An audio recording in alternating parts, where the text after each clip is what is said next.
Her worst fear was realized when the Duke caught her undressing, his gaze locked onto her scar, the very thing she'd hidden for years. But what followed wasn't disgust, it was understanding, and it would change her life forever. Hey, lovely, if you're enjoying this historic romantic tale, I'd be so grateful for a like or a subscribe. It helps me bring you more stories of love, longing, and history. And if you're up for it, tell me in the comments where you're watching from. I read every note, and it always brings a smile to my face. Chapter 1. The Woman in the Shadows. Lady Evelina Westbrook had perfected the art of invisibility. At 28, she understood precisely where to stand in any ballroom to ensure she would be overlooked near architectural features that drew the eye upward, in the spaces between conversation clusters where gazes naturally slid past, always positioned so that her back remained toward a wall. Tonight, she had claimed her territory beside a marble pillar wreathed in winter greenery, close enough to the festivities to appear engaged, far enough to remain peripheral, forgettable. The Duke of Ashbourne's grand estate blazed with candlelight on this cold December evening in 1852. Crystal chandeliers cast dancing shadows across silk gowns and tailored evening coats. The ballroom hummed with aristocratic chatter, punctuated by bursts of laughter that never quite reached genuine warmth. Evelina observed it all with the detached interest of a naturalist studying specimens under glass. Her bronze silk gown had been chosen with meticulous care, the color chosen to neither attract nor repel attention, expensive enough to denote her standing as the daughter of a baronet, modest enough to signal she made no particular claims upon society's notice. The collar rose higher than current fashion demanded, fastened with tiny hooks that pressed uncomfortably against her throat. Multiple layers of fabric created a stiff bodice that allowed no glimpse of the skin beneath. Over everything, she wore a heavy Norwich shawl in deep burgundy, draped across her shoulders and pinned securely despite the ballroom's oppressive warmth. The heat was becoming unbearable. Evelina could feel perspiration gathering at her temples beneath the elaborate coiffure her maid had arranged that morning, but she dare not remove the shawl. She never removed the shawl. "Lady Evelina, how delightful to see you." Evelina turned to find Lady Hartwick bearing down upon her, ostrich feathers trembling in her elaborate headdress. They had been introduced no fewer than 5 times over the past 3 seasons. "Lady Hartwick," Evelina replied with a practiced smile. "Good evening." "Yes, quite." Lady Hartwick's gaze had already moved past her, scanning the room for more interesting prey. "You're looking well, Miss Westfield, was it?" "Westbrook," Evelina corrected gently, without inflection. "Thank you. You're very kind." Do excuse me. I've just spotted the Duchess of Thornbury." Lady Hartwick swept away without waiting for a response, having already forgotten Evelina existed. Once, such casual dismissals had stung. Now they were simply confirmation that her carefully constructed invisibility remained intact. Evelina watched Lady Hartwick's retreating form with neither bitterness nor satisfaction, merely acknowledgement. This was the life she had built, brick by careful brick, safe, controlled, alone. "She'll never remember your name, you know." Evelina glanced to her left, where Mrs. Dorothea Finch stood with a glass of lemonade in each hand. At 62, Mrs. Finch possessed the sharp eyes of a hunting hawk and the practical wisdom of a woman who had survived 6 decades of society's peculiar cruelties. She had served as Evelina's companion for the past 7 years, ever since her position as governess to the Ashford children had concluded. In that time, she had become something far more valuable than a chaperone. She had become the closest thing to family Evelina possessed. "I prefer it that way," Evelina said, accepting one of the glasses, though she had no intention of drinking. The cool crystal against her gloved palm provided an anchor, something to hold. Mrs. Finch's expression softened with understanding, but also with a thread of concern that Evelina had learned to recognize. "My dear, you're perspiring. This shawl in such heat—" "I'm perfectly comfortable," Evelina lied. "You're suffering." Mrs. Finch's tone remained gentle, but firm. "There's a difference between protecting yourself and punishing yourself." Before Evelina could formulate a response, her attention snagged on the fireplace at the far end of the ballroom. The flames leaped and twisted, throwing orange light across the polished floor. For a moment, just a fragment of a second, she wasn't standing in the Duke of Ashbourne's ballroom at all. Sarah's voice, screaming her name. "Miss Evelina, run!" The nursery ablaze, flames consuming the curtains, racing across the wooden floor with terrifying speed. 9-year-old Evelina, frozen in terror, clutching her doll. Sarah's arms around her, pulling her toward the door. The terrible cracking sound. The beam falling from the ceiling, massive and burning, catching Sarah across the back. Sarah's body covering hers, protecting her even as the fire found them both. The smell of burning fabric, burning hair, burning skin. The weight of the beam across Evelina's left shoulder and back, impossibly heavy, impossibly hot. Pain beyond anything she could have imagined. Her own screaming. Then darkness. Evelina blinked, forcing herself back to the present. Her breathing had quickened, her grip on the glass tight enough to make her fingers ache. Mrs. Finch's hand appeared on her arm, steadying without drawing attention. "Breathe, my dear," Mrs. Finch murmured. "You're here. You're safe." The memories were never complete. 19 years had passed since that December night, but Evelina's mind still protected her by offering only fragments, flashes of fire and pain, and Sarah's final act of love. Sarah, who had died shielding her. Sarah, whose sacrifice had left Evelina alive but marked forever. The aftermath had been, in some ways, worse than the fire itself. 3 months of recovery. The surgeon's pronouncements delivered to her parents while she lay in her sickbed. The scarring would be permanent, extensive across her left shoulder blade, upper back, and shoulder. Rippled tissue, pink and raised, that would fade somewhat with time but never disappear. She remembered her mother's face when the bandages were finally removed. The tears. The way her mother had looked at her, really looked at her, and then turned away. Those tears had not been relief at Evelina's survival. They had been mourning for the daughter she had lost, the daughter who might have made a good marriage, who might have been beautiful, who might have had value. Her father had said nothing at all. His silence had been its own verdict.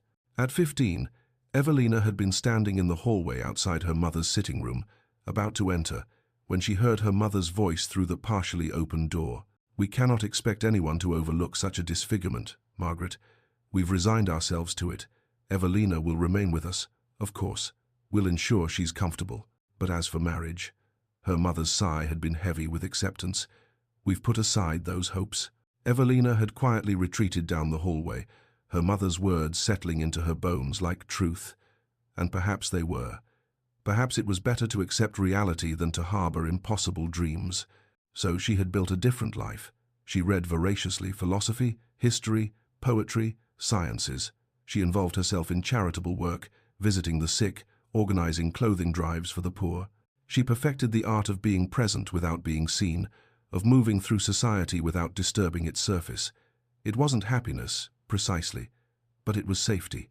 It was a life she could control. The ballroom's heat pressed against her like a physical weight. Evelina's vision swam slightly at the edges, her high collar constricting her breathing. She needed air, she needed space. She needed to escape this crush of bodies and noise and performative gaiety. Her gaze swept the room once more, cataloguing exits and opportunities. That was when she saw him. The Duke of Ashbourne stood among a cluster of gentlemen near the French doors leading to the terrace. Tall, perhaps 6 feet or more, with dark hair silvering slightly at the temples, a strong jaw, and an expression of profound detachment. He was, Evelina estimated, 37, or perhaps 38, handsome in the way of classical sculpture, perfect features that somehow conveyed no warmth. He was nodding at something Lord Pembridge was saying, but his eyes held no real engagement. Evelina recognized that expression. She had perfected its mirror image, the appearance of participation while remaining fundamentally absent. He was performing the role of host, of duke, of eligible bachelor, but the man beneath the performance was somewhere else entirely. Their eyes met across the crowded ballroom. The duke's gaze was startling in its intensity, dark eyes that seemed to actually see, rather than simply look. For a moment, Evelina felt utterly exposed, as though those eyes could penetrate the layers of bronze silk and Norwich wool and perceive the secret she carried beneath. Her breath caught, her heart stuttered in her chest. She looked away quickly, heat flooding her face that had nothing to do with the oppressive warmth of the ballroom. "Evelina?" Mrs. Finch's voice carried concern. "You've gone quite pale." "I need a moment," Evelina managed. "The heat." "Of course." Mrs. Finch's hand squeezed her arm gently. "The drawing room, perhaps. I noticed it earlier, just past the main staircase. It appeared blessedly empty." Evelina nodded, not trusting her voice. She could still feel the Duke's gaze on her, though she refused to look in his direction again. Her skin prickled with awareness, with the uncomfortable sensation of being noticed after years of deliberate obscurity. "I'll only be a few minutes," she told Mrs. Finch. "Take your time, my dear. I'll be here when you're ready to return." Evelina moved through the crowd with the practiced efficiency of someone accustomed to navigating without being noticed. She kept close to the walls, her expression pleasantly neutral, her pace unhurried despite her desperation for solitude. Past the main staircase with its garland-draped banister, down a quieter corridor where the sounds of the ball became muffled and distant. The drawing-room door was partially ajar, warm light spilling into the hallway. Evelina paused at the threshold, listening. No voices, no footsteps. Blessed silence. She slipped inside and closed the door behind her with a soft click that felt like a declaration of freedom. The room was smaller than the grand ballroom, but infinitely more welcoming. A fire burned in the hearth, casting dancing shadows across burgundy wallpaper and comfortable furniture. 2 lamps provided gentle illumination. The air here was warm but not oppressive, scented with wood smoke and the faint fragrance of winter roses arranged on a side table. Evelina moved toward the fire as though drawn by invisible strings. The heat beckoned with its promise of relief, of a different kind of warmth than the suffocating press of bodies in the ballroom. She could breathe here. She could exist without performance, without the constant vigilance required to maintain her invisibility. Her hands rose to the clasp at her collar, her fingers already working the tiny hooks free. The release of pressure against her throat felt like absolution. She drew in a deep breath, then another, feeling the blessed coolness of air against skin that had been confined for hours. The shawl would have to come next. Just for a moment, just long enough to cool down, to remember what it felt like to exist without armor. Evelina's fingers found the pin securing the Norwich shawl to her bodice. She hesitated, old habits warring with desperate need. But she was alone. The door was closed. No one would enter. No one would see. She unfastened the pin and let the heavy shawl slide from her shoulders. Chapter 2. The moment of exposure. The shawl pooled on the floor at Evelina's feet like a discarded skin. For a moment, she simply stood there, feeling the cool air against her throat and shoulders, the blessed relief of being unburdened. The fire crackled softly in the hearth, its warmth gentler here, less oppressive than the suffocating heat of the ballroom. Through the closed door, the strains of a waltz filtered faintly, muffled and distant another world entirely. Evelina's fingers trembled as they moved to the fastenings of her outer bodice. This was madness, surely. Even alone, the ingrained habits of 19 years screamed their warnings. But her skin felt feverish, her breath still constricted, and the desperate need for relief overrode caution. She loosened the stiff outer layer, letting it slip down her arms. Beneath, her chemise and corset still covered her. She remained decent by any measure, but exposed in a way she never permitted. The scarred tissue across her left shoulder blade and upper back, usually pressed beneath layers of fabric, now met the air. Even through the thin linen of her chemise, she could feel the difference. The firelight caught the rippled texture of the scarring, visible through the delicate fabric. Raised, uneven skin that had been pink and angry for years after the fire, now faded to a pale pink-white against her complexion, but still unmistakably present. The scar stretched from her left shoulder blade across her upper back, and shoulder roughly the size and shape of the burning beam that had pinned her all those years ago. Evelina lifted her hands to her elaborately pinned hair, extracting pins until the dark mass tumbled loose around her shoulders. She gathered it in both hands and lifted it off her neck, tilting her head back and closing her eyes. The relief was exquisite. The simple act of existing without armor, without the constant vigilance of concealment. This is the woman no one sees, she thought. This body I carry in secret, this truth I've hidden for 19 years. For just this moment, she could stop pretending the scar didn't exist. She could acknowledge the permanent alteration of her flesh, the way her body told a story she'd never been permitted to speak aloud. In this quiet room, with only firelight as witness, she could simply be Evelina Westbrook, scarred and surviving, without apology or explanation. The door opened with barely a whisper of sound. Evelina, lost in her moment of stolen freedom, didn't hear it immediately, didn't register the change in the room's atmosphere, the presence of another person, until a sharp intake of breath. Her eyes flew open. She whirled around, her hair falling from her hands, her heart lurching violently in her chest. The Duke of Ashbourne stood in the doorway, frozen mid-step. His dark eyes were fixed on her, or rather, on what he could see of her exposed back before she turned. On the scarring that firelight had illuminated so clearly. Time stopped. Evelina's mind went blank with horror. Her hands scrambled uselessly, trying to pull her loosened bodice back into place, trying to cover what had already been seen.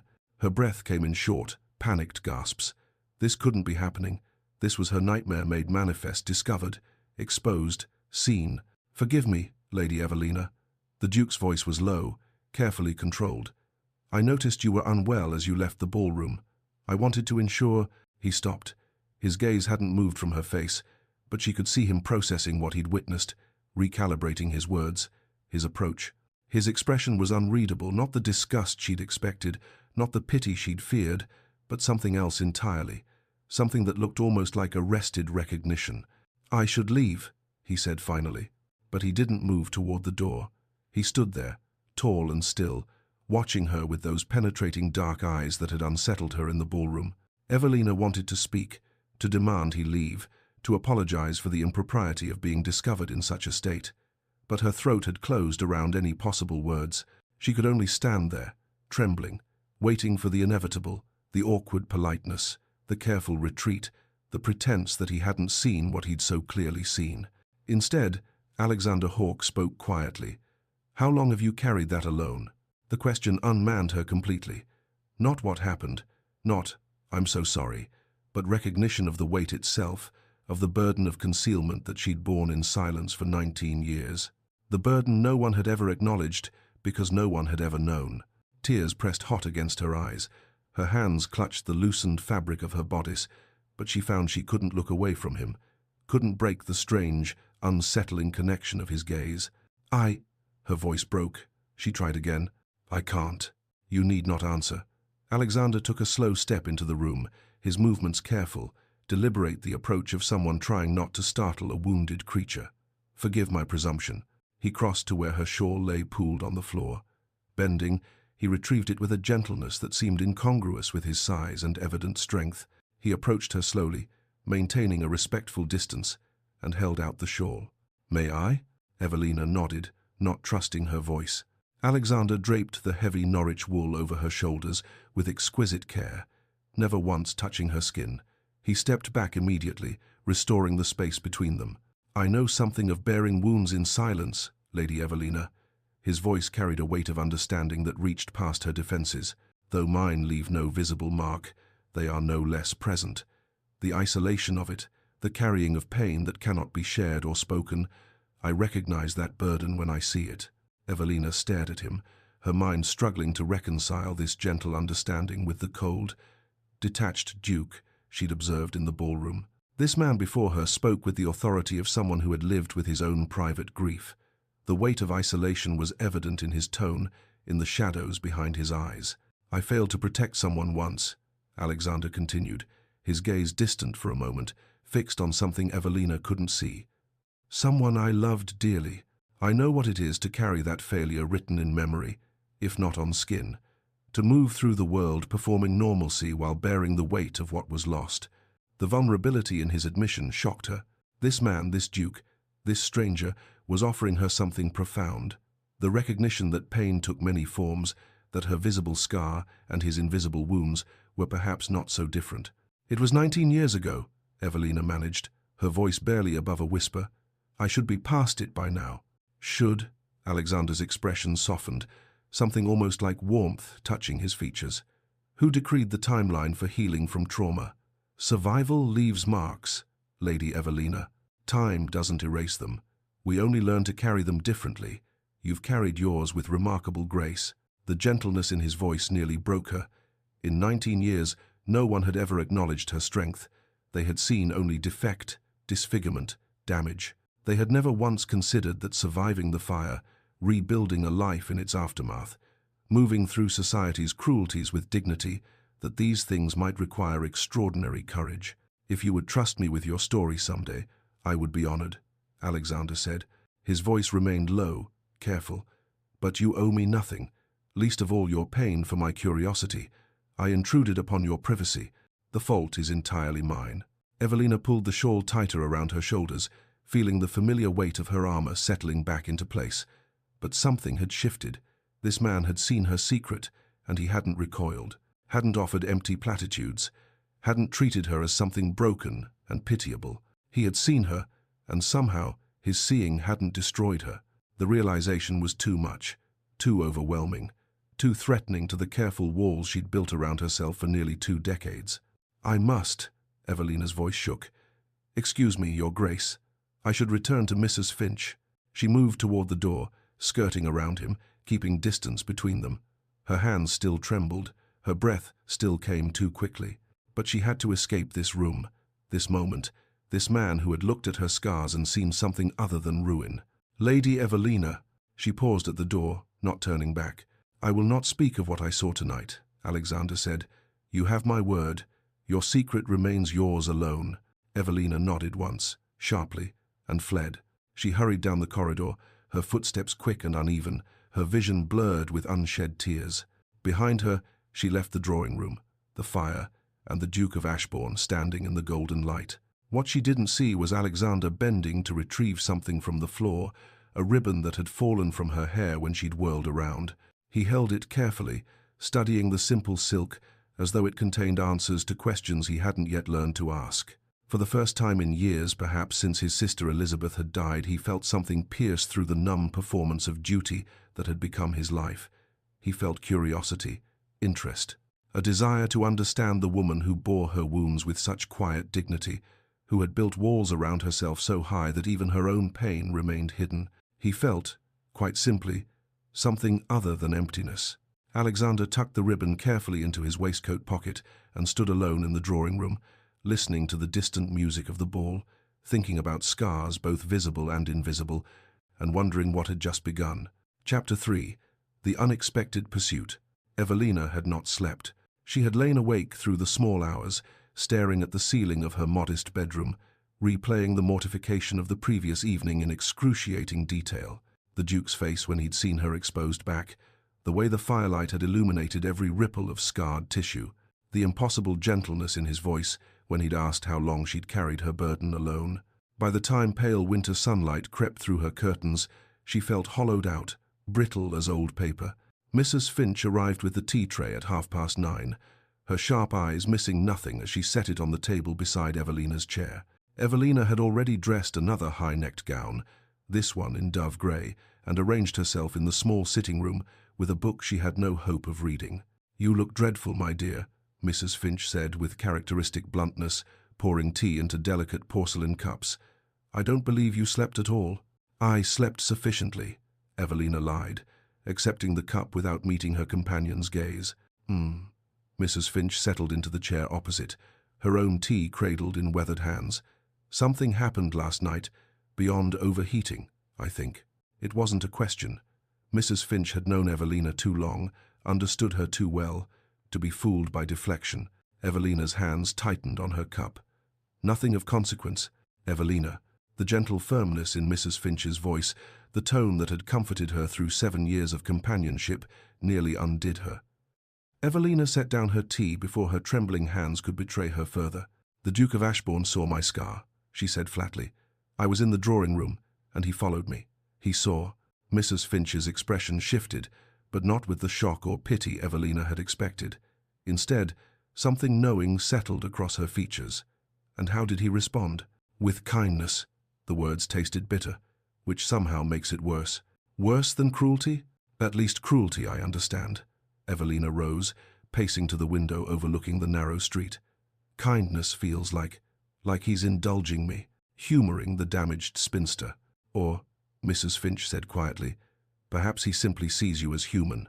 Evelina pressed her forehead against the cool glass, watching a carriage rattle past below. "You don't understand." "Don't I?"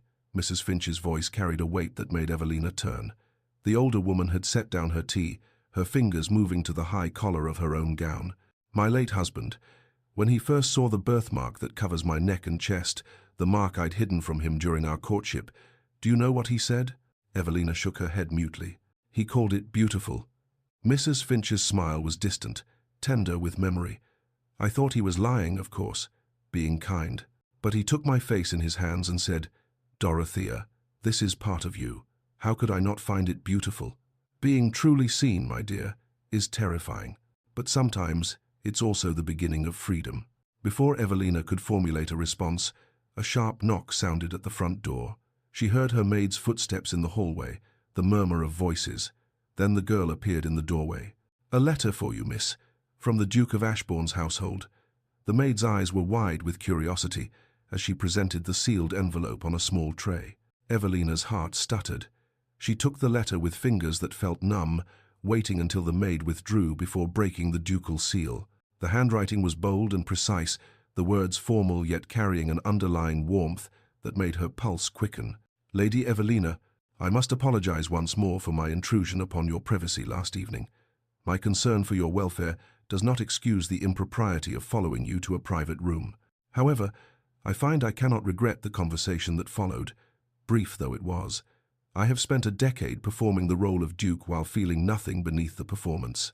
Last night, speaking with you, I felt something real. I would like to pursue that rarity, if you'll allow it. Might I call upon you this afternoon? Not for propriety's sake, I have no intention of spreading gossip about what I witnessed, but because I find myself hoping to know you better, to understand the woman who bears her wounds with such quiet dignity. If you are willing to receive me, I could arrive at 4 o'clock.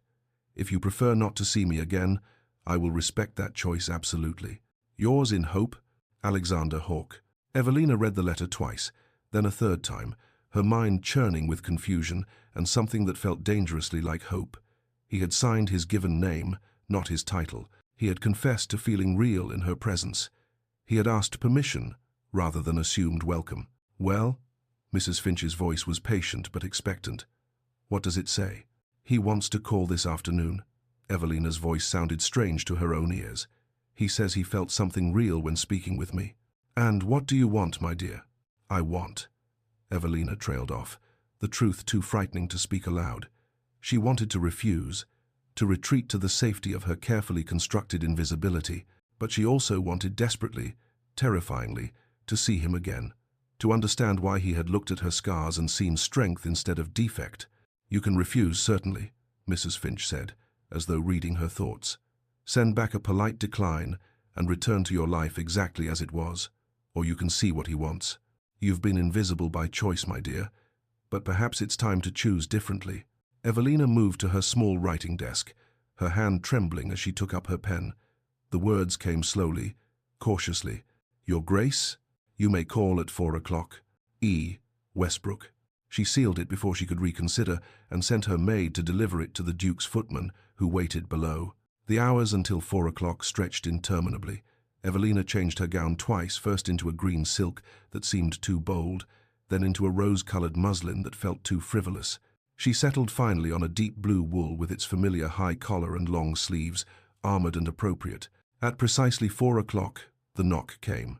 The Duke of Ashbourne filled her small parlor with his presence, tall, impeccably dressed in a charcoal coat and silver waistcoat, but with a warmth in his dark eyes that his formal appearance couldn't quite conceal.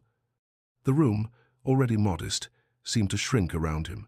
"Lady Evelina," he bowed, "thank you for receiving me." "Your Grace." Evelina's curtsy felt stiff, awkward. "Please, sit." They arranged themselves in facing chairs, the silence stretching uncomfortably. Evelina's hands twisted in her lap.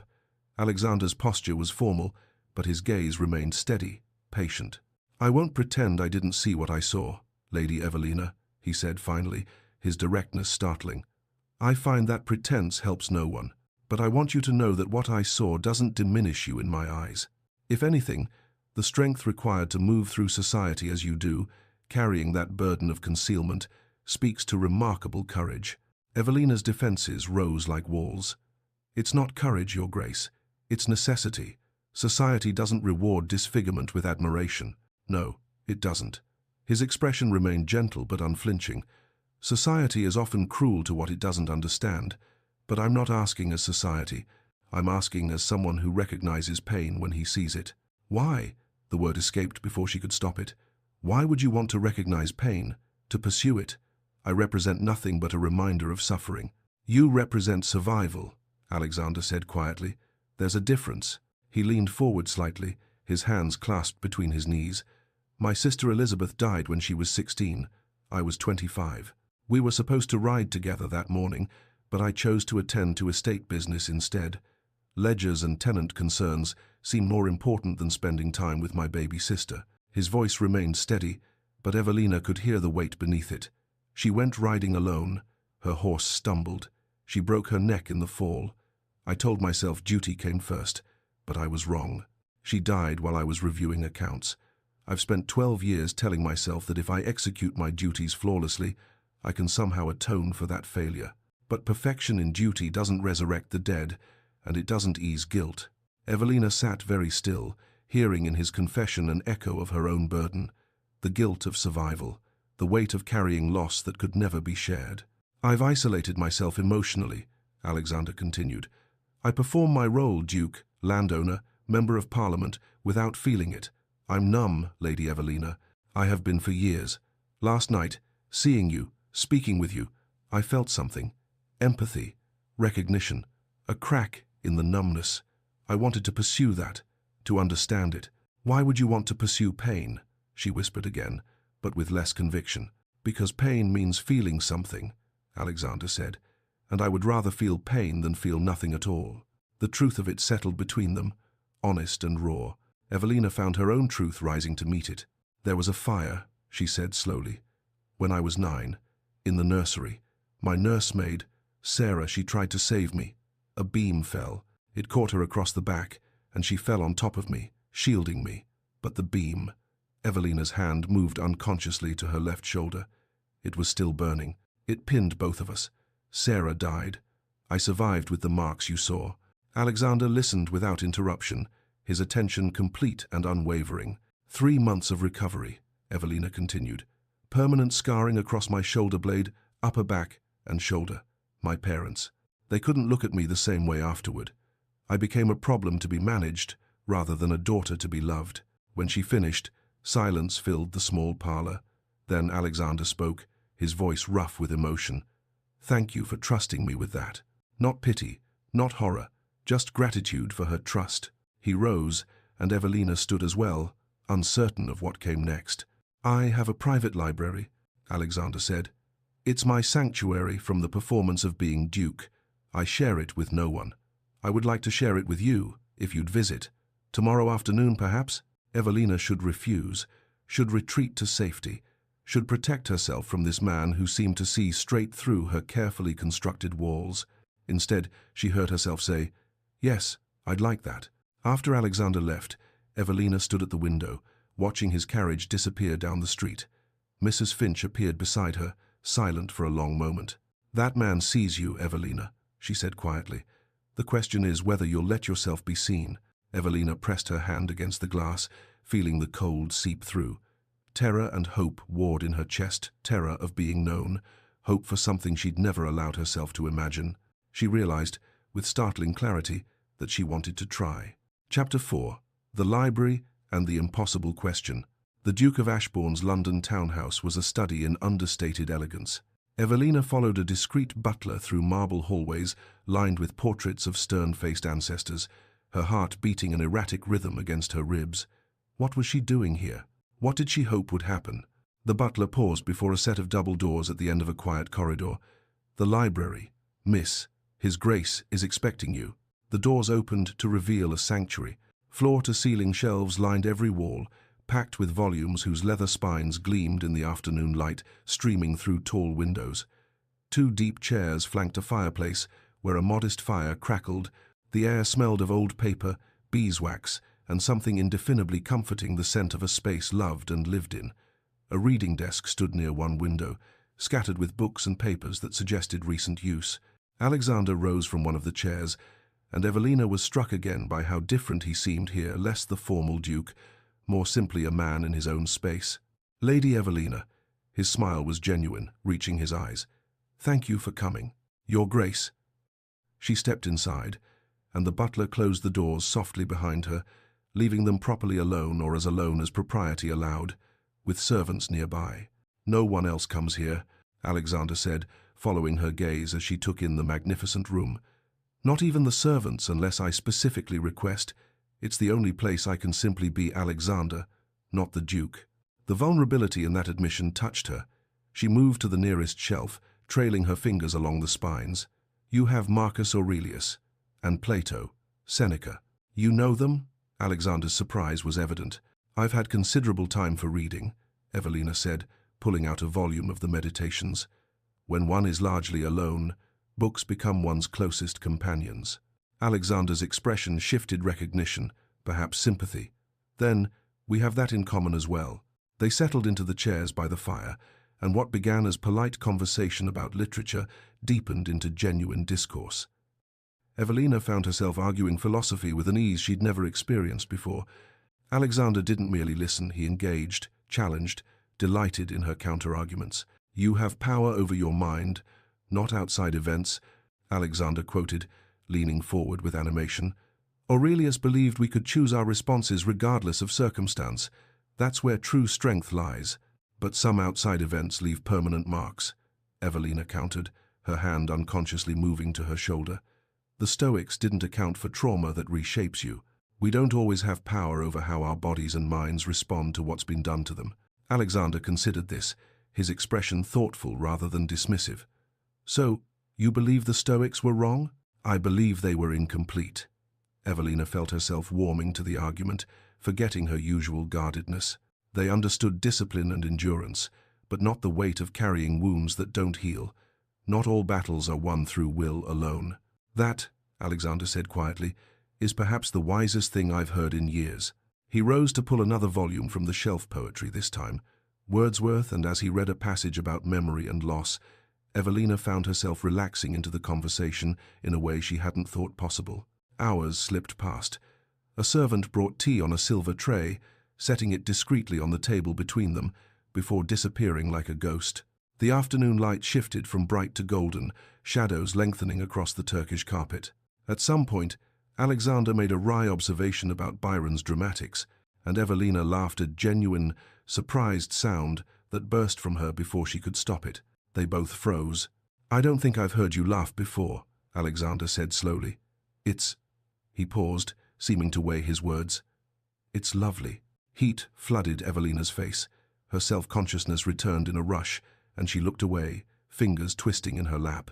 But Alexander had already moved on, returning to the shelves as though he hadn't just said something that made her heart stutter. Have you read Coleridge? I think you'd appreciate his philosophical poems. The moment passed, but something had shifted. Evelina realized with quiet astonishment that she'd spent an entire afternoon in conversation without once thinking about her scar, without the constant vigilance of concealment. She'd simply existed, been herself. This is the most I've spoken to anyone in years, she admitted as the light outside began to fade toward evening. Except Mrs. Finch, I'd forgotten what it felt like to be listened to, truly listened to, not merely tolerated. Alexander set down his teacup, his gaze steady on her face. I'd forgotten what it felt like to listen, to engage rather than perform. Most conversations in my life are transactions, political maneuvering, social obligation, duty. This is, he gestured between them, real. A comfortable silence settled over them, both staring at the fire. Evelina felt something dangerous blooming in her chest. Hope, perhaps, or the beginning of trust. May I speak plainly about a practical matter? Alexander's voice was careful, almost cautious. Evelina's wariness returned, her spine straightening. Of course, Your Grace. I've been thinking about your circumstances and mine. Alexander stood, pacing to the window, his hands clasped behind his back. About the constraints society places on both of us, you because of your scar, me because of my title. I'm not sure I follow your point, Your Grace. He turned to face her, backlit by the dying light. You've been invisible by necessity. I've been isolated by duty. We're both performing versions of ourselves that leave us profoundly alone. Evelina's heart began to beat faster, sensing something momentous approaching. I'm proposing an alternative, Alexander said. For both of us. He crossed back to stand before her chair, but didn't sit. Instead, he paced, working through his words with visible care. A marriage, he said finally. Not a love match, a partnership of mutual benefit and respect. Evelina's breath caught. Surely she'd misheard. You would gain the protection of my title and name, Alexander continued, his words coming faster now. No one would dare slight the Duchess of Ashbourne. You would have financial security, independence from your parents. You would have a companion who understands isolation and asks nothing of you beyond companionship. He paused, meeting her stunned gaze. I would gain an intelligent partner to share my life with, someone who understands pain, someone to help me remember how to feel, how to engage with life beyond the performance of duty. This is... Evelina struggled to form words. You cannot be serious. I've never been more serious. Alexander's intensity was palpable. My terms would be these: no expectations of romantic love unless it develops naturally, no physical intimacy unless both desire it, separate bedrooms, but genuine partnership, honesty, companionship, mutual respect. You could marry anyone, Evelina managed, her voice shaking. Any woman in London would accept you. Why would you shackle yourself to a woman society considers damaged? Alexander's expression softened, but his words carried quiet steel. I don't consider you damaged, Evelina. I consider you extraordinary. And I'm not interested in anyone. I'm interested in you. His use of her Christian name sent a shock through her system, intimate, deliberate, crossing an invisible boundary. What about heirs? She asked desperately, grasping for objections. You need a son. The title. I have a cousin who can inherit, Alexander said calmly. If we decide we want children, that would be our choice together, not an obligation. What if you fall in love with someone else? The words tasted bitter on her tongue. I've had 12 years to fall in love, Alexander said. It hasn't happened. I don't expect it will. What if you regret this? What if I regret not asking? His voice carried the weight of someone who knew regret intimately. I've had enough regrets, Evelina. I don't want to add you to that list. Evelina stood abruptly, unable to remain still under the weight of his gaze. This is absurd. You don't know me. 2 conversations, and you think, I know you're intelligent, resilient, and kinder than you give yourself credit for. Alexander interrupted. I know you understand what it means to survive something that should have destroyed you. I know that in 2 conversations, you've made me feel more alive than I have in a decade. That's enough to build on. No. The word burst from her. I can't. This is too much. You're offering me a fantasy, and fantasies don't exist for women like me. What if it's not a fantasy? Alexander's persistence was respectful but unshakable. What if it's simply possible? Evelina backed toward the door, her hands trembling. I need to leave. Evelina, wait. No. She shook her head violently. This is impossible. You're asking for something I cannot give. Alexander didn't follow her, didn't press.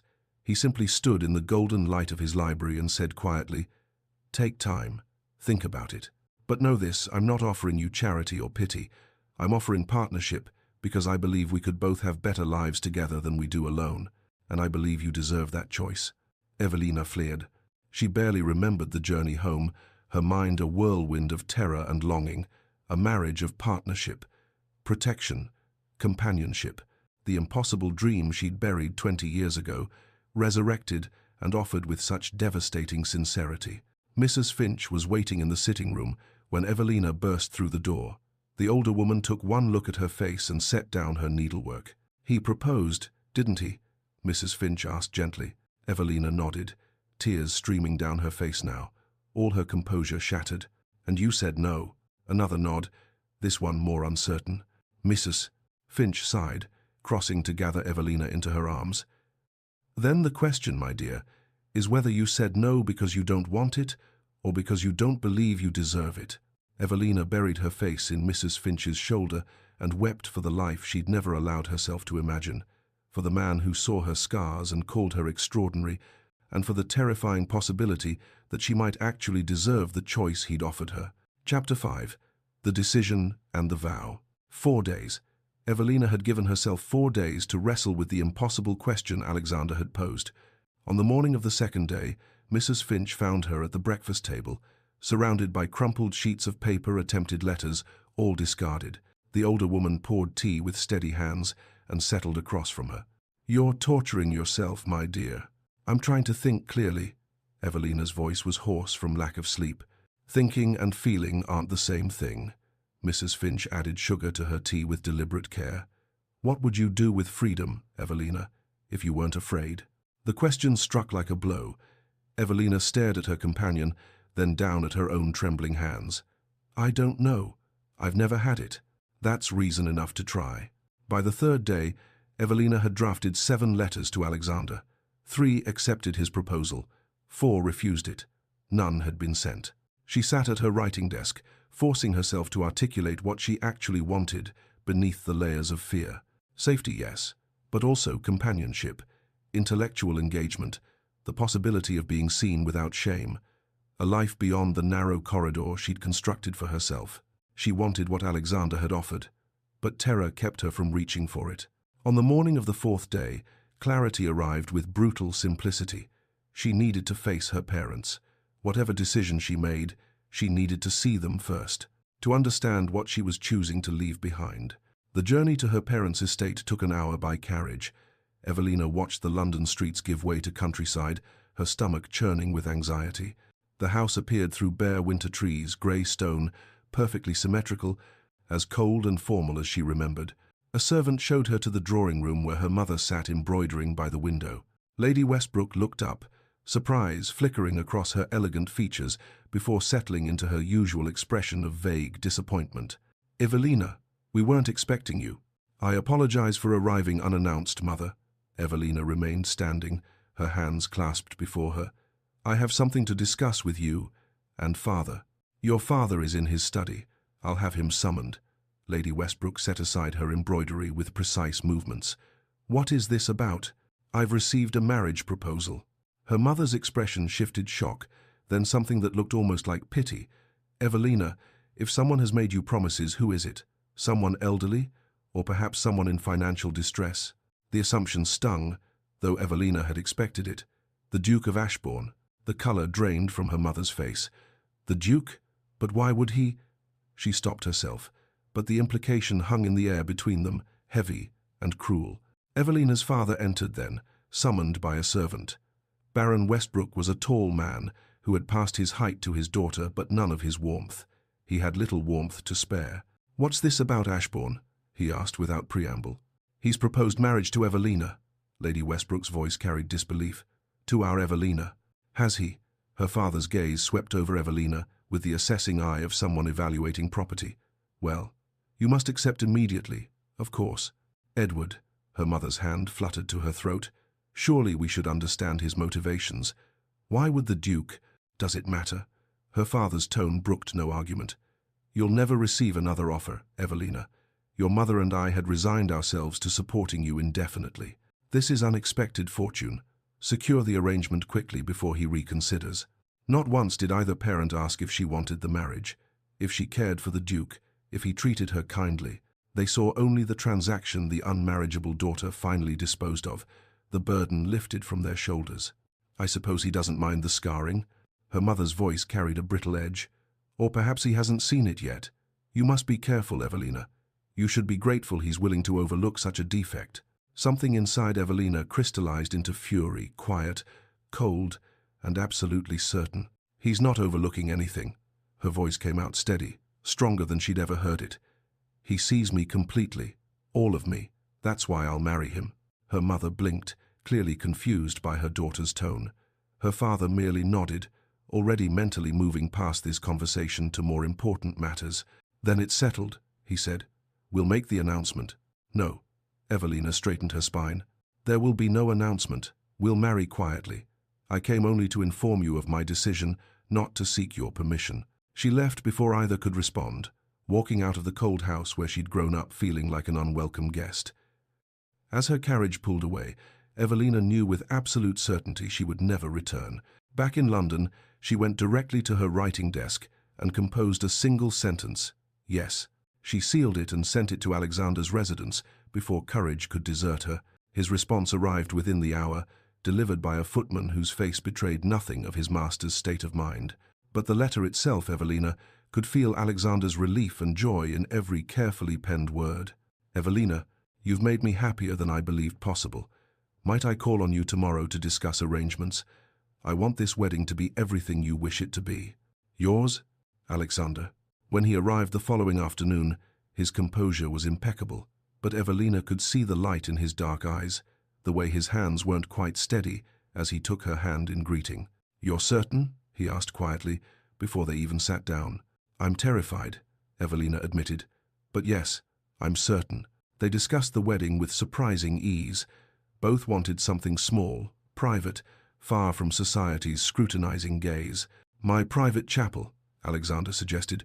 Stone walls, stained glass, room for perhaps 10 people. Would that suit you? Perfectly. Relief flooded through her. I don't want spectacle. I want something real, Alexander finished. As do I. Whatever you're comfortable with, Evelina. This is your wedding too. They settled on 2 weeks hence. Time enough for the banns to be read, for Evelina to pack her modest belongings, for Mrs. Finch to prepare for the move to Alexander's household. The 2 weeks passed in a blur. Evelina said goodbye to her rented townhouse, to the small life she'd built. Mrs. Finch supervised the packing with brisk efficiency, but Evelina caught her wiping tears more than once. You're not losing me, Evelina told her. You're coming with me. I know, my darling girl. Mrs. Finch embraced her tightly. These are happy tears. I'm watching you choose life instead of mere survival. It's beautiful to witness. The morning of the wedding, Evelina woke before dawn, her heart racing. By the time Mrs. Finch entered with breakfast, she was hyperventilating, unable to catch her breath. Breathe with me, my dear. Mrs. Finch's hands were steady on her shoulders, guiding her through slow inhales and exhales. That's it. In, out. You're safe. I can't do this, Evelina gasped. What if I'm making a terrible mistake? What if you're not? Mrs. Finch cupped her face gently. It's terrifying to choose happiness when you've been taught you don't deserve it. But you do, my darling girl. You do. The wedding dress had arrived 3 days prior, cream silk, with a high neckline Evelina had requested. But Alexander had added something. Delicate lace at the collar and cuffs, beautiful without exposing what she wasn't ready to reveal. The gesture had made her weep. Mrs. Finch dressed Evelina's hair with gentle hands, weaving cream ribbons through the dark strands. There, beautiful. Evelina stared at her reflection, barely recognizing the woman looking back. Not invisible anymore, not hiding, just present. The chapel was exactly as Alexander had described, small, intimate, with afternoon light streaming through stained glass windows that cast colored patterns across stone floors. Fewer than 10 people occupied the pews. Mrs. Finch, Alexander's cousin and heir, a quiet man who smiled kindly at her, the vicar, a handful of servants as witnesses. Alexander waited at the altar in formal black, his expression serious but warm. As Evelina walked toward him down the short aisle, their eyes met and held. You're here, he whispered when she reached him. I wasn't certain you'd come. Neither was I, Evelina admitted, her voice trembling. The vicar began the ceremony, his voice echoing off stone walls. The traditional words felt weighted with meaning beyond their familiar rhythm. When it came time for vows, Alexander spoke first. I promise to see you always, to honor your strength, and to build a life with you where neither of us must hide. Tears blurred Evelina's vision. When her turn came, her voice shook but didn't break. I promise to try to trust, to hope, and to believe that we can build something real together. I now pronounce you husband and wife. The permanence of those words settled over Evelina like a mantle, heavy, significant, irrevocable. She was married, to a duke, to a man who had seen her scars and chosen her anyway. You may kiss your bride. Alexander's hands were gentle as he cupped her face, giving her time to pull away if she wished. But Evelina didn't pull away. She let him kiss her soft, respectful, but carrying an unexpected warmth that sent heat through her entire body. When they parted, both were slightly breathless. Alexander's eyes held wonder and perhaps surprise. This was supposed to be a practical arrangement, a partnership of convenience. But the spark between them suggested something more complicated, something neither had quite anticipated. As they left the chapel, Alexander offered his arm. Evelina took it, and the realization struck her with startling force. She was no longer Lady Evelina Westbrook, the scarred spinster who made herself invisible. She was the Duchess of Ashbourne. The question was whether she could grow into that title, or whether the weight of it would crush her before she learned to stand tall. Chapter 6. The First Test. 3 weeks of marriage had taught Evelina that partnership could exist without passion, that companionship could flourish in carefully maintained distance. She and Alexander had established routines that felt both comfortable and cautious, separate bedrooms, as promised, but shared breakfasts where they discussed the morning's newspapers, evenings in the library, reading in companionable silence or debating philosophy until the fire burned low. Afternoon walks through the winter gardens of his London townhouse, their conversation ranging from politics to poetry. A careful intimacy was building between them, not physical, not yet, but something deeper, something that made Evelina's chest tighten with an emotion she couldn't quite name. Alexander had been unfailingly patient. He never pressed her boundaries, never presumed upon their marriage in ways that would make her uncomfortable. He treated her with a respect that still surprised her, asking her opinions on household matters, seeking her counsel on estate business. Life, as the Duchess of Ashbourne, was both freeing and terrifying. She had power, now real power, that came with title and wealth. But power meant visibility, and visibility was everything she'd spent 19 years avoiding. "We've received an invitation to the Marchioness of Pemberton's ball," Alexander said over breakfast one morning, setting down his coffee with careful deliberation. "It's in 3 days." Evelina's hand stilled on her teacup. The Marchioness's winter ball was one of the season's most important events. Everyone who mattered in society would attend. "We can't avoid them forever," Alexander continued gently. "They'll talk more if we hide than if we face them. But the choice is yours, Evelina. I won't force you into something you're not ready for." Evelina looked at her husband across the breakfast table. In 3 weeks, she'd learned to read the subtle tells in his expression, the slight tension around his eyes that meant concern, the way his fingers drummed against his cup when he was thinking. "If I'm to be a duchess," she said quietly, "I should act like one." Alexander's expression softened with something that looked like pride. "We'll face them together." The morning of the ball, Evelina's anxiety manifested in restless pacing. Her new lady's maid, Mary, a kind young woman whom Alexander had specifically chosen for her gentle manner, helped her dress with patient hands. "His Grace had this made for you, Your Grace," Mary said, bringing forth a gown that made Evelina's breath catch, deep sapphire silk that brought out the color of her eyes. But more importantly, a high back, beautifully designed, with intricate lace covering her shoulders and upper back, protected, armored, but undeniably elegant. When Evelina descended the stairs, Alexander was waiting in the entrance hall. He looked up, and the arrested expression on his face made her flush. "You're beautiful, Evelina." The compliment felt like a physical touch. Evelina's instinctive deflection rose automatically. "You don't need to say that." Alexander crossed to her, taking her gloved hand. "I don't say things I don't mean. You are beautiful. I hope someday you'll believe me." The carriage ride to the Marchioness's residence was silent. Evelina's hands twisted in her lap, despite her best efforts at composure. Alexander's presence beside her was steady, grounding. Their arrival caused an immediate stir. Heads turned. Conversations paused mid-sentence. The whispers began like rustling leaves, quiet but pervasive, impossible to ignore. "Is that the new Duchess? I heard the wedding was quite sudden. She must have some hidden fortune we don't know about. Or perhaps he needed a convenient wife who wouldn't expect too much." The speculation swirled around them.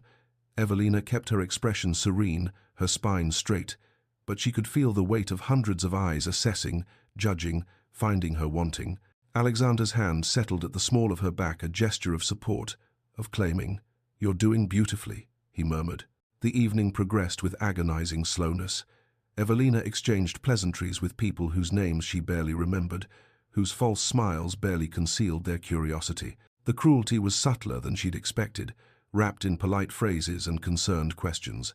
When she excused herself to the ladies' retiring room, she hoped for a moment's respite. Instead, she walked into a viper's nest. Lady Thornbury stood at the center of a group of women, her elaborate coiffure trembling with ostrich feathers as she turned toward Evelina. The sharp-tongued matron's smile was all teeth and no warmth. "Lady, forgive me, Your Grace." The title dripped with false sweetness. "How wonderful to see you risen to such heights. We had all quite given up on you marrying. The Duke must be very charitable." A younger woman beside her, Lady Blackwood, whom Evelina vaguely recognized as one of the season's reigning beauties, laughed delicately. "Or very desperate. I confess myself surprised by the match." Evelina's practiced composure held, but internally she felt herself bleeding. Years of invisibility had not prepared her for this, for being seen and found lacking in such a public, deliberate way. "I suppose some men prefer wives who won't complicate their lives with expectations," Lady Thornbury continued, examining her gloves with studied casualness. The implication was clear. Alexander had married her because she was undemanding, forgettable, grateful for any scrap of attention. Evelina met Lady Thornbury's gaze directly. "I suppose some women confuse cruelty with cleverness. If you'll excuse me." She left the retiring room with measured steps, refusing to flee despite the trembling in her hands. But she was shaken, the carefully constructed dignity threatening to crack. Back in the ballroom, she'd barely rejoined Alexander when Lady Thornbury approached them publicly. The dancing had paused between sets, and the timing was deliberate, maximum audience, maximum impact. "Your Grace," Lady Thornbury's voice carried across the sudden quiet. "You must tell us what convinced you to marry. We're all simply dying to know what changed your famous commitment to bachelorhood." The crowd's attention focused on them like a spotlight. Evelina felt hundreds of eyes, felt the weight of their judgment, their speculation about what a scarred, unremarkable woman could possibly offer to secure a duke. Alexander's expression didn't change, but when he spoke, his voice carried the cutting precision of a blade finding its mark. "Lady Thornbury, I married Lady Evelina, Duchess of Ashbourne, because I found in her what I'd never found in a decade of society's most eligible women: genuine intelligence, remarkable strength, and the courage to survive what would have destroyed lesser people. She is my equal in every way, and I consider myself extraordinarily fortunate that she accepted my proposal." The ballroom fell utterly silent. Alexander wasn't finished. "Anyone who disrespects my wife disrespects me directly. I trust I make myself clear." Lady Thornbury's face flushed crimson. "Your Grace, I meant no offense." "Evelina," Alexander turned to her, his expression softening. "Would you dance with me?" He led her onto the floor as the orchestra began a waltz. Around them, the crowd slowly resumed their conversations, but Evelina could feel their eyes still watching, reassessing. As they moved through the steps, Evelina whispered, "You didn't have to do that." "Yes, I did." Alexander's voice was firm. "No one speaks to you that way, not while I'm standing beside you. They'll always wonder why you married me." Tears threatened despite her best efforts. "They'll always think I'm not good enough." "Let them wonder." Alexander's hand tightened on her waist. "I know why I married you. You know why I married you. Their opinions are irrelevant." The waltz became a turning point. As Alexander guided her through the turns, Evelina realized he'd meant every word of his vows. He truly saw her as his equal. He had just publicly claimed her, defended her, made clear to all of society that she was his choice, not his charity case, not his convenient arrangement, but his choice. The carriage ride home was silent until Evelina's composure finally shattered. Tears streamed down her face, and she couldn't stop them. "Evelina," Alexander's concern was immediate. "Did I overstep? I shouldn't have made such a scene. No one has ever defended me before." The words came out broken. "My parents were ashamed of me. They taught me to be invisible, to apologize for existing. And you claimed me in front of everyone." Alexander took her gloved hand in both of his. "I will always claim you, Evelina. You're mine, as I am yours. That's what marriage means." Something shifted in that moment. The careful distance they'd maintained, the practical arrangement they'd agreed to it, all felt suddenly insufficient for what was growing between them. That night, Evelina stood at her bedroom window, unable to sleep. Moonlight illuminated the winter gardens below, frost glittering on bare branches. She replayed the evening Alexander's defense, his public claiming of her, the way he'd looked at her when she'd descended the stairs. A soft knock sounded at her door. "Evelina?" Alexander's voice concerned. "I saw your light. Are you well?" She opened the door. Alexander stood in the hallway in his shirt sleeves and trousers, his cravat removed, looking more human than ducal. "I don't want to be alone tonight," Evelina said quietly. "Will you just stay? Just talk with me?" Alexander's expression softened. "Of course." He entered her private space for the first time, and they settled into chairs by her fireplace. They talked until dawn, crept through the windows about his sister Elizabeth, about Sarah the nursemaid, about the weight of carrying grief and the strange relief of sharing it. As the fire burned low and the sky lightened, Evelina realized that their marriage of convenience was becoming something neither had anticipated, something real, something deep, something that felt dangerously close to love. Chapter 7. The Unveiling of Hearts. The country estate in late January was a world transformed by snow. Evelina stood at the window of the morning room, watching white flakes drift past bare tree branches, blanketing the grounds in pristine silence. 6 weeks of marriage, and London felt like another lifetime. Here, at Alexander's country seat, they'd found a rhythm that felt almost like happiness. Morning rides through snow-dusted fields. Evelina had learned to ride with Alexander's patient teaching, discovering unexpected joy in the freedom of it. Afternoons in the library, debating everything from Enlightenment philosophy to agricultural reform. Evenings by the fire in the private sitting room that connected their separate bedrooms, talking until the logs burned to embers. Their arrangement remained unchanged, separate rooms, separate spaces, but the boundaries between them were blurring in ways neither had anticipated.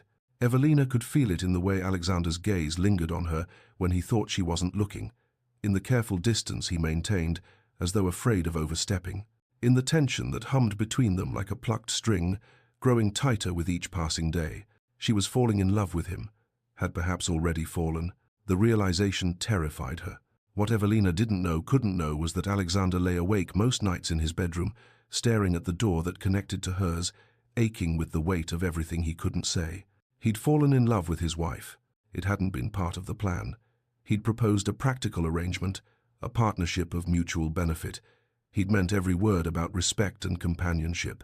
But he hadn't anticipated this, the way his heart lifted when she laughed, the pride he felt watching her grow into her role as Duchess, the fierce protectiveness that surged through him when anyone dared slight her. He was terrified of pressuring her. Their agreement had been clear: no expectations of love, no demands of intimacy. To confess his feelings now would be to change the terms she'd accepted. It would be unfair, manipulative. So Alexander kept his distance and loved her in silence, grateful for whatever pieces of herself she chose to share. That evening, they sat in their shared sitting room, a comfortable space with 2 chairs by the fire, bookshelves lining the walls, a small writing desk by the window. Snow continued to fall outside, muffling the world beyond these walls. "I've been thinking about something," Alexander said, setting down the book he'd been pretending to read. "A project that could give meaning to." He paused, gathering his thoughts. "My sister's death was meaningless. A random accident, a waste of a beautiful life. But perhaps I can create meaning from the guilt I carry." Evelina looked up from her own book, curiosity evident in her expression. "A sanctuary," Alexander continued, "for women who've suffered trauma, abuse, disfigurement, a place where they can heal, learn skills, rebuild their lives without judgment." He leaned forward, his intensity growing. "You've survived something that could have destroyed you. Together, we could help others who are suffering in silence." "I'm hardly qualified to help anyone," Evelina said immediately. "I've only just begun to help myself." "That's precisely why you're qualified." Alexander's gaze was steady on her face. "You understand what they're feeling. I can provide resources, funding, land, staff, but you can provide something far more valuable: understanding, hope that survival is possible." They discussed specifics for over an hour. A restored manor house on the estate grounds, staff trained to be gentle and patient, teaching women practical skills so they could eventually support themselves, a place of safety and dignity. Evelina's initial doubt slowly transformed into growing excitement. "Do you truly think I could do this?" "I don't think, I know." Alexander's voice carried absolute conviction. "You're the strongest person I've ever met, Evelina." The words hung between them, weighted with more than just the sanctuary project. The fire crackled. Snow whispered against the windows. "I need to tell you something," Alexander said quietly, "and I fear it may complicate our arrangement." Evelina's heart began to race. "What is it?" Alexander stood abruptly, pacing to the fire as though he couldn't remain still. "When I proposed our marriage, I meant every word about partnership and respect. I wasn't lying about my intentions, but I also wasn't prepared for—" He stopped, his hands clenched at his sides. "I wasn't prepared to fall in love with you." The word struck Evelina like a physical blow. She sat, frozen, unable to process what she'd just heard. "You don't have to say that," she managed. "Our arrangement." Alexander turned to face her, and the raw emotion in his expression stole her breath. "Damn our arrangement. I'm not saying this because I should. I'm saying it because it's true. I love you, Evelina. Your mind, your courage, your kindness. The way you laugh when you're surprised. The way you argue philosophy with me. The way you've begun to believe you might deserve happiness. All of it. I love all of it." "You can't." Evelina stood, her hands trembling. "You barely know me. I know you better than I've known anyone." Alexander took a step toward her, then stopped, maintaining distance. And I wake every morning grateful you chose me. Evelina's defense mechanisms rose automatically. But my scar, your scar is part of you.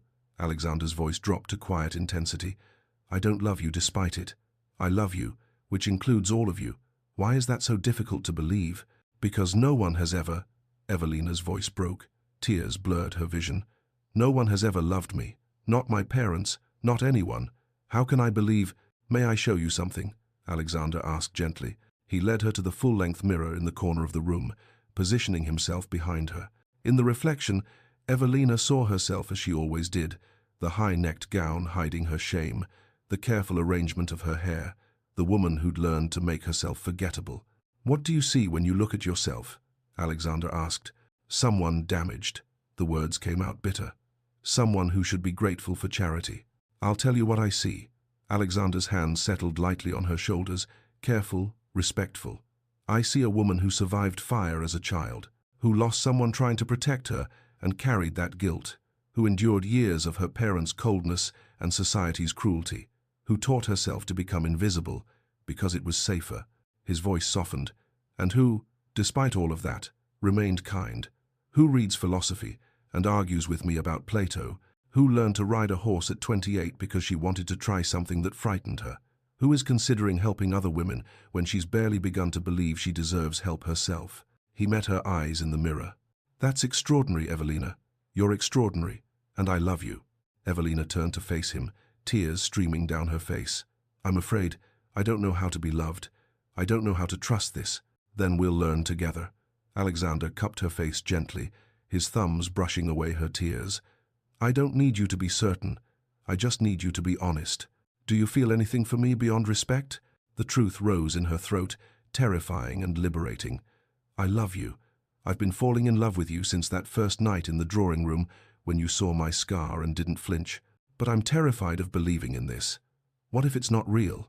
What if you realize... Alexander kissed her, cutting off her fears with the gentleness of his lips. When he pulled back, his expression held wonder and joy and relief.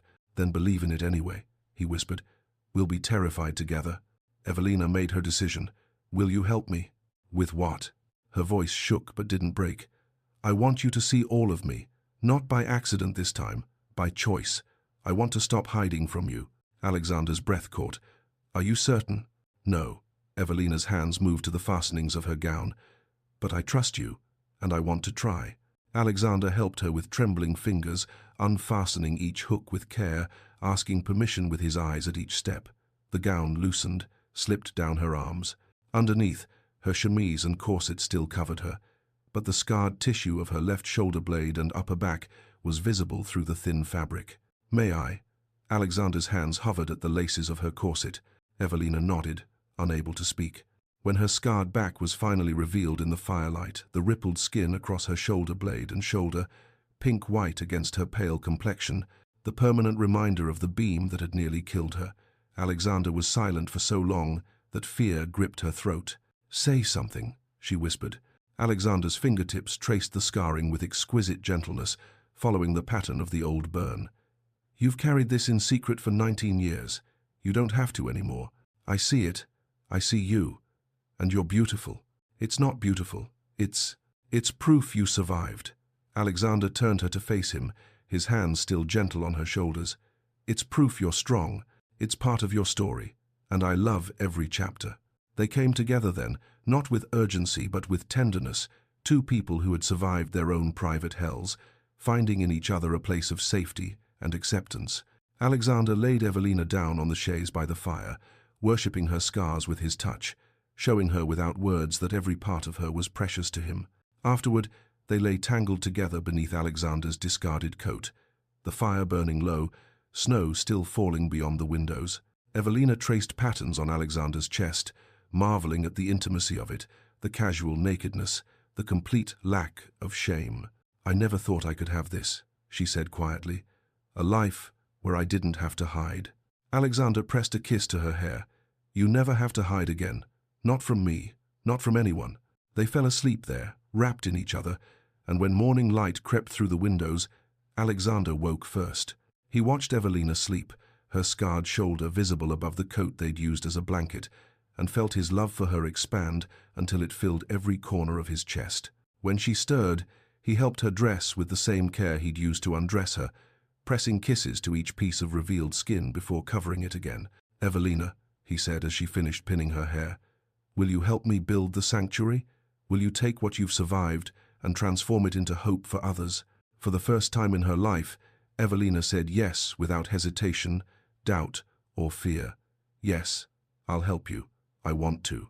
And in that moment, standing in the morning light with her husband, Evelina realized she was no longer the woman who hid in shadows. She was someone new, someone brave enough to be seen, strong enough to help others, and worthy enough to be loved. Chapter 8. The Legacy of Light. Early spring sunlight filtered through the windows of the restored manor house, casting patterns across polished wooden floors. Evelina Hawke, Duchess of Ashbourne, walked through the sanctuary she and Alexander had built, her hand resting lightly on her husband's arm. At 30 years old, she bore little resemblance to the woman who had hidden in shadows 2 years ago. Her bearing was confident, her gaze direct. The high-necked gowns remained, some habits died hard, but she wore them now as choice rather than necessity, fashion rather than armor. "The gardens are coming along beautifully," Alexander observed, gesturing toward the windows overlooking beds being prepared for spring planting. "Margaret has quite the talent for landscape design." "She does." Evelina smiled, warmth flooding her chest at the mention of one of their first residents. Who would have thought? The sanctuary sprawled across 5 acres of the Ashbourne estate, a restored Georgian manor house with 12 bedrooms, private cottages for residents who preferred solitude, workrooms equipped for teaching various trades, and gardens that would soon bloom with spring flowers. 2 years of planning, building, hoping.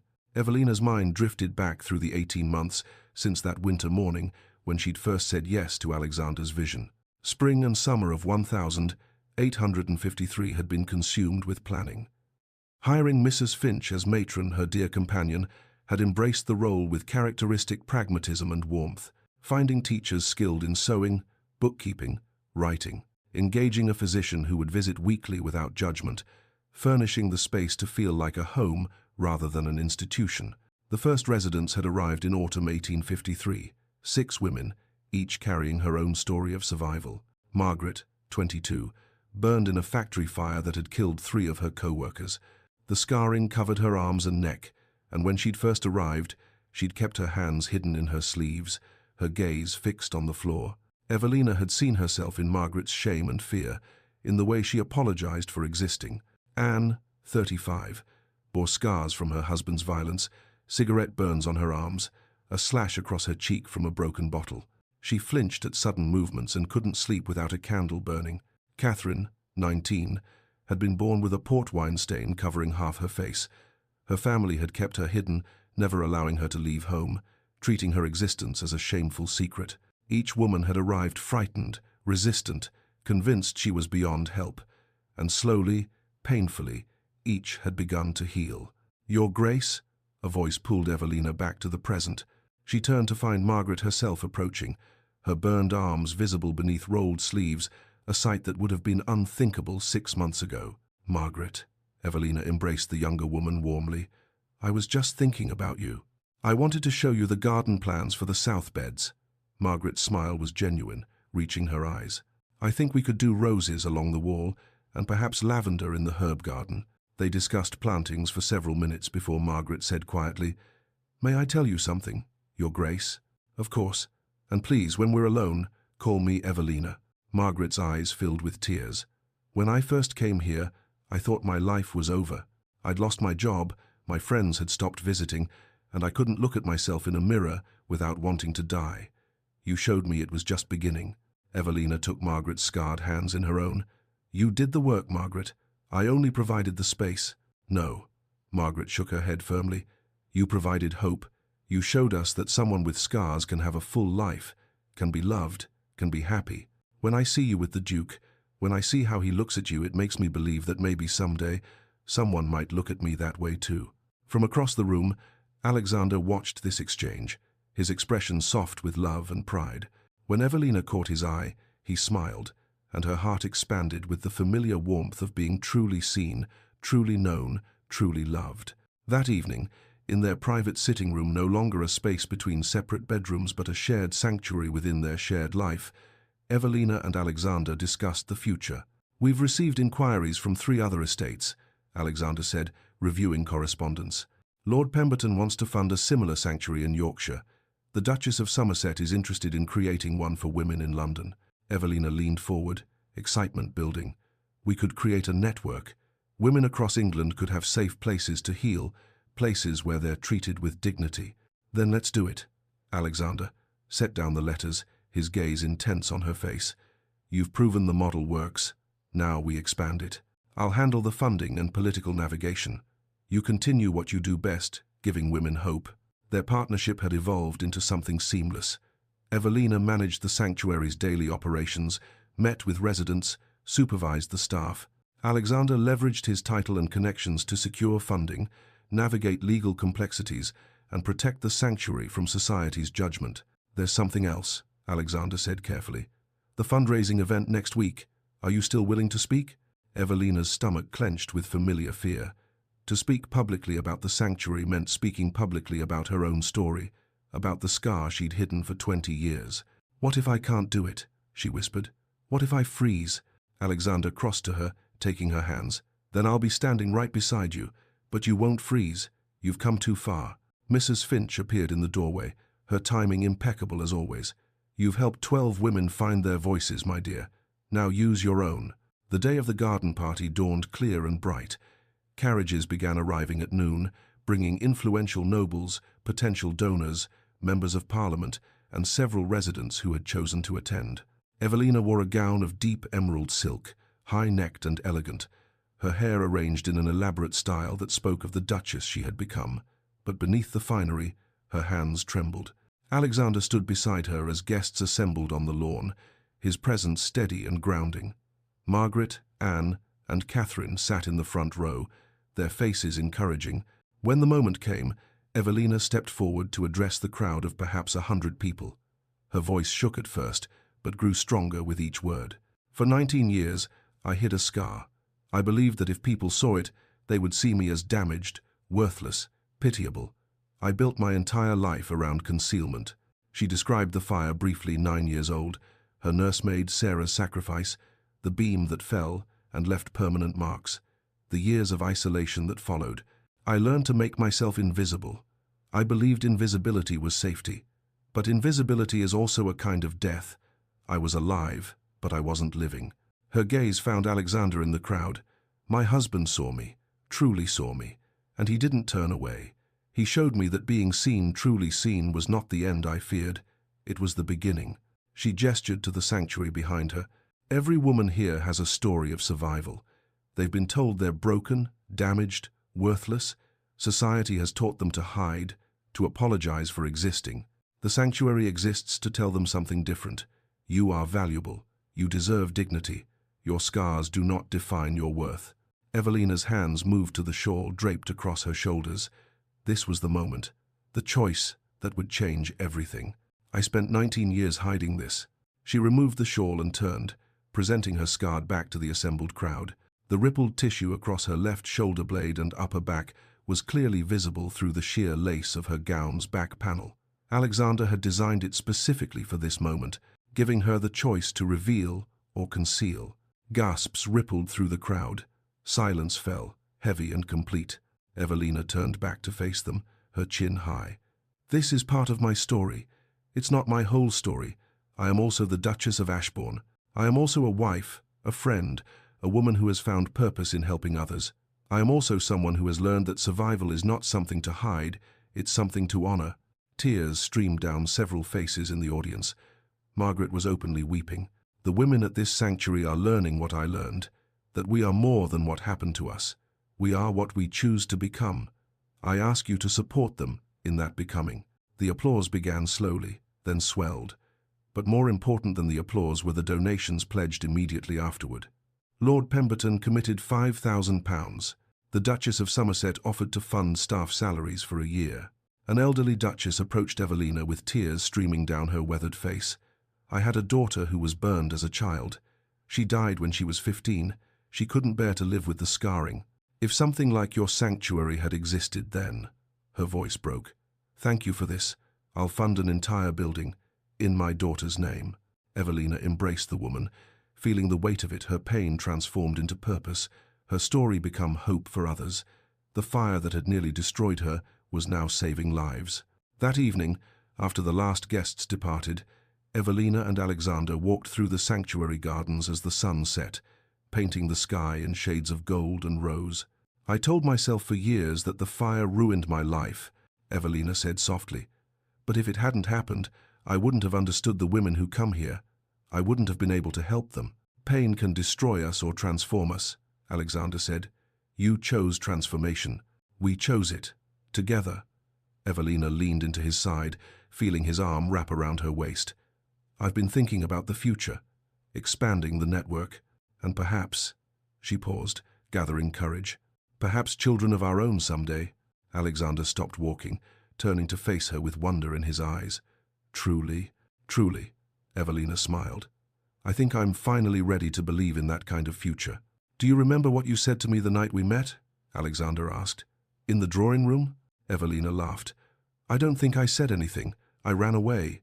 Before that, you said, 'It was 19 years ago. I should be past it.' Do you still believe that?" Evelina considered, watching the sun sink toward the horizon. "No, I don't think we get past trauma. We integrate it. We learn to carry it differently. The scar is still there, Alexander. It always will be. But it doesn't own you anymore." "No." Evelina turned to face him fully, her hands finding his. "I own my story now. All of it." They stood together watching the sunset over the sanctuary, over the gardens where Margaret would plant roses, over the manor house where 12 women were learning to live again, over the legacy they were building together. Evelina's mind drifted to a final truth. She'd spent 28 years believing her life was defined by one terrible night, one permanent mark. She'd been wrong. Her life was defined by her choices to trust Alexander, to accept love, to transform her pain into purpose. The scar remained, it always would, but it was no longer her shame. It was her story, and her story now included love, partnership, purpose, and hope. She was no longer the woman hiding in shadows, terrified of being seen. She was the Duchess of Ashbourne. She was Alexander's wife and partner. She was the founder of a sanctuary that would help countless women find their own paths from darkness to light. She was Evelina, seen, loved, and free. Alexander took her hand, and together they walked back toward the house as the first stars appeared in the deepening sky. Two people who had found wholeness, not despite their wounds, but through accepting them, honoring them, and transforming them into something beautiful. And so, Evelina's journey from shadow to light was complete. What began with shame and concealment transformed into purpose, love, and the courage to help others find their own healing. If Evelina's story touched your heart, I'd love to hear from you in the comments below. Have you ever felt the need to hide parts of yourself? Have you found your own Alexander, someone who saw you completely and loved you anyway? Or perhaps you're still searching for that courage to step into the light. Your story matters. Your scars, whether visible or invisible, are proof of your survival, not your shame. If you enjoyed this tale of redemption and love, please like this video and subscribe to Lyra's Romance Stories for more historical romances that celebrate emotional depth, authentic healing, and love that sees beyond society's judgments. Hit that notification bell so you never miss a story about characters who choose courage over comfort, love over fear, and purpose over pain. And if Evelina and Alexander's journey resonated with you, please share this video with someone who needs to hear that they are more than what happened to them. That survival is something to honor, not hide. Next time, we'll explore another romance, where two wounded souls find healing in the most unexpected places. You won't want to miss it. Until then, remember, you are not defined by your scars. You are defined by your choices. Choose to be seen. Choose to be loved. Choose to transform your pain into your greatest strength. This is Lyra, reminding you that the most beautiful love stories aren't about perfection, they're about acceptance, healing, and two people brave enough to build something real together. Thank you for listening. I'll see you in the next story.